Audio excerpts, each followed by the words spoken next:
Bienvenidos. Estas son las noticias más destacadas de la OEA. Esto es OEA News, el informativo de la Organización de los Estados Americanos.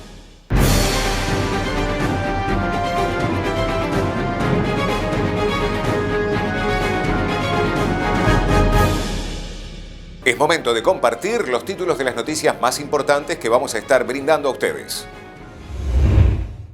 Secretario General de la OEA condena muerte de preso político en Venezuela. Turquía apoya el trabajo de monitoreo y acompañamiento realizado por la MAP OEA. Luis Almagro participó en el coloquio internacional sobre el Sistema Interamericano de Derechos Humanos. Organización Panamericana de la Salud habla sobre la reanudación de los viajes no esenciales. El secretario general de la OEA, Luis Almagro, condena la muerte por tortura del preso político venezolano de la etnia Pemón, Salvador Franco. El secretario general de la OEA muestra sus condolencias a su familia y allegados. Desde 2016, Turquía apoya el trabajo de monitoreo y acompañamiento realizado por la misión de apoyo al proceso de paz en Colombia de la OEA, por medio de aportes financieros y con personal capacitado en temas de justicia. El gran aprendizaje de este trabajo para mí ha sido la humanización del conflicto. Desde lejos es muy difícil entender, pero cuando empecemos a hablar con las personas, vemos que aún los victimarios muchas veces han sido víctimas ellos mismas.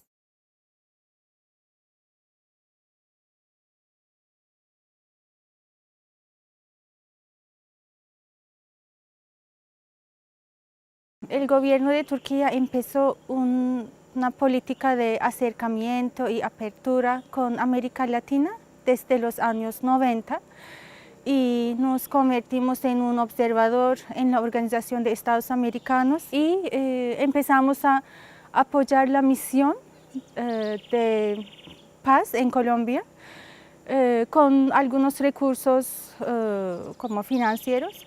Pero después surgió la necesidad de apoyar también con recursos humanos y yo me volunté para este trabajo.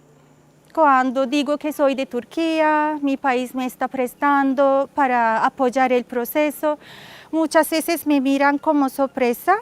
Y también después agradecimiento, sorpresa, porque como somos un país tan lejos de como miles de kilómetros y como me miran, ¿qué estás haciendo aquí?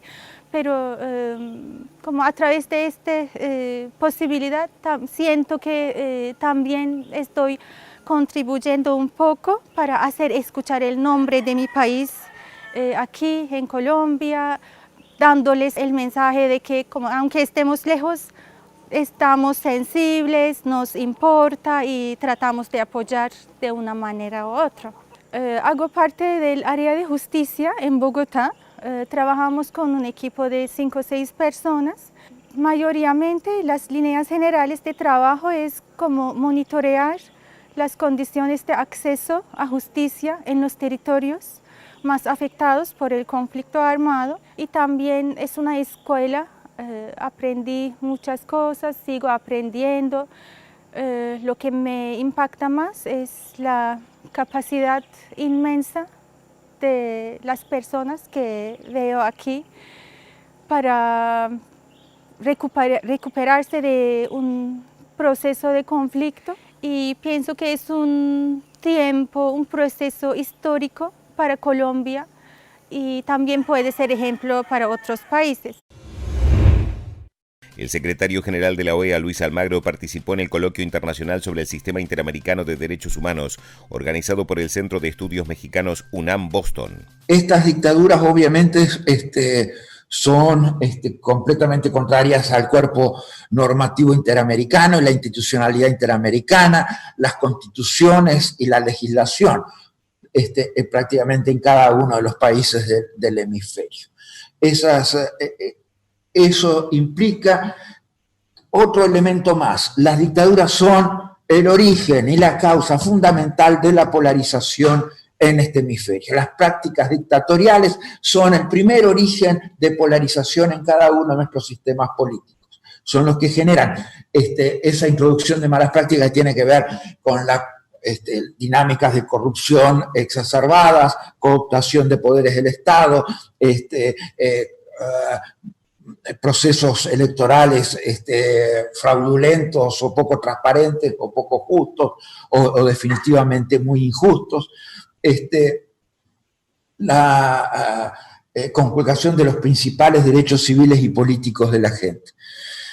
Obviamente el sistema interamericano define claramente los parámetros a los cuales debe sujetarse todo régimen democrático y prevé los mecanismos que deben activarse frente a los gobiernos que procuran ignorar y violar estas reglas. Y esto es lo que genera, obviamente, las dinámicas de polarización, que en general, en todo el hemisferio, son entre aquellos que procuran inculcar estas prácticas autoritarias y aquellos que los reactivos que genera la defensa de la democracia en el hemisferio.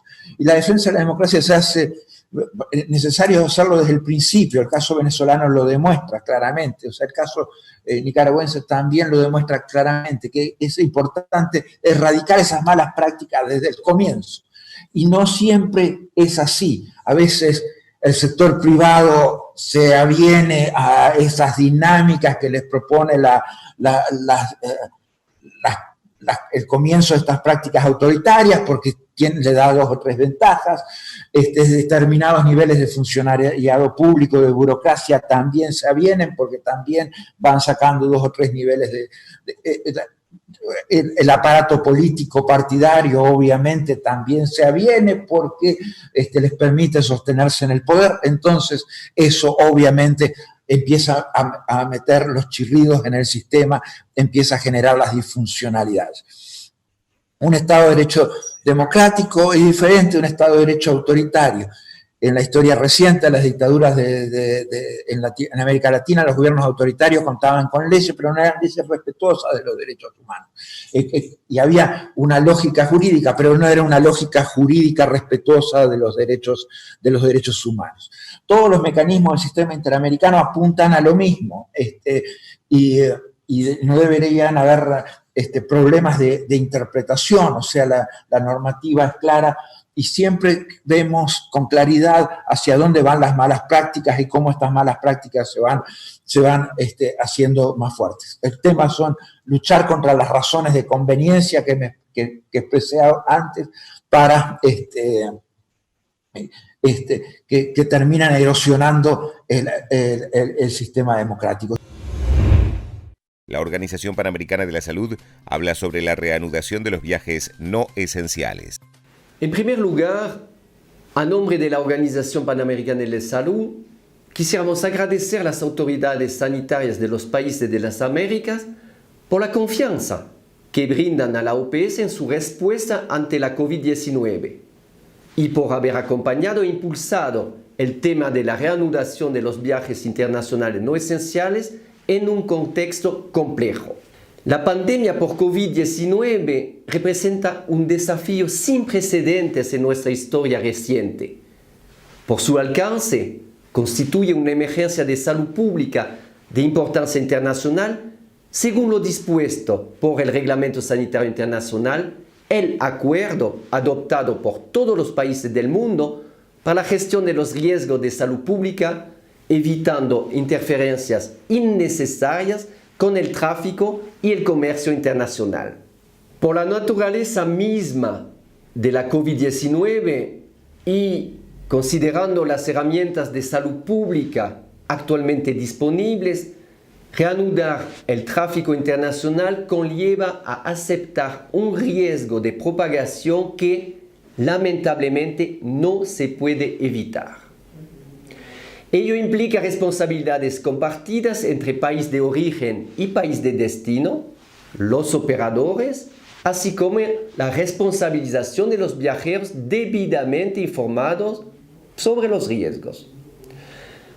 Reconociendo la soberanía de los países, las recomendaciones de la OPS tienen como objetivo instaurar un cierto nivel de armonización y solidaridad entre los estados, promoviendo el panamericanismo que caracteriza nuestra misión. La Organización Panamericana de la Salud no recomienda aplicar las pruebas de laboratorio al ingreso o a la salida de los viajeros internacionales, por las limitaciones de las tecnologías actualmente disponibles para las pruebas en individuos asintomáticos, por la baja sensibilidad de las pruebas en el periodo de incubación, los 3 a 5 primeros días, porque el individuo puede infectarse entre el periodo en que se tomó la muestra y el viaje, por la limitación para corroborar la veracidad de los documentos que muestran los resultados de la prueba, porque estadísticamente los viajeros son un grupo de menor riesgo de estar infectados que su población de origen. En el contexto de los países con transmisión comunitaria de la COVID-19, los viajeros internacionales no representan un aumento significativo de casos en el país de destino. En países con casos esporádicos o con conglomerados, el uso de pruebas podría generar una sensación de falsa seguridad con una probable relajación de las medidas de protección personal y de distanciamiento físico, por las limitaciones jurídicas, operativas y de bioseguridad. ¿Y por qué se impondría al país de origen la carga de realizar pruebas de laboratorio a los viajeros, especialmente en países con bajos recursos? En conclusión, los viajeros no deben considerarse ni manejarse como casos sospechosos de COVID-19 y, por lo tanto, no deben estar sujetos a la obtención de muestras. Tampoco deben considerarse ni manejarse como contactos de casos de COVID-19 y no debe requerirse que hagan cuarentena en el país de destino. Al contrario, se deben implementar mecanismos para monitorear el estado de salud de los viajeros entrantes durante los 14 primeros días de su estadía. Se debe proporcionar al viajero información sobre la COVID y los servicios de atención en el país de destino. El viajero deberá cumplir a cabalidad con las medidas de prevención y atención aplicadas en el país anfitrión. El aeropuerto no es un hospital ni un laboratorio. Finalmente, sin lugar a dudas, estas recomendaciones contribuirán a facilitar tanto la reanudación de los viajes internacionales no esenciales como la reactivación de la economía, el tráfico internacional y el turismo en la región. Estas han sido las noticias más relevantes de la OEA, la Organización de los Estados Americanos. Esto ha sido OEA News. Nos reencontramos en la próxima jornada.